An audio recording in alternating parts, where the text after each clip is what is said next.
ಹೋಗಂಬ ಅಪ್ಪಿ ಹೋಗಂಬ. ಮನೆಗೆ ಹೋಗಂಬ.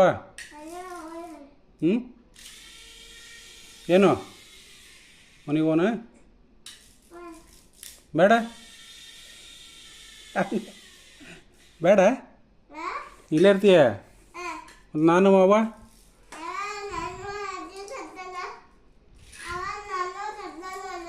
ಇಲ್ಲೇ ಇರ್ತೀರ. ನಾನೇನು ಮಾಡಲಿ? ಏನು ಮಾಡಲಿ? ಆಟ ಆಡಲೆ? ಅಲ್ಲ ನಮ್ಮ ಮನೆಗೆ ಹೋಗಂಬ. ಈಗ ನಮ್ಮ ಮನೆಗೆ ಹೋಗಂಬ. ಅಜ್ಜ ಅಮ್ಮ ಅದಾರಲ್ಲ, ಆ ಮನೆಗೆ ಹೋಗಂಬ. ಅಜ್ಜ ಅಮ್ಮ ಅದಾರಲ್ಲ, ಆ ಮನೆಗೆ ಹೋಗಂಬ. ಮತ್ತೆ ಎಲ್ಲಿರ್ತಿ? ಇಲ್ಲೇ ಇರ್ತೀಯ.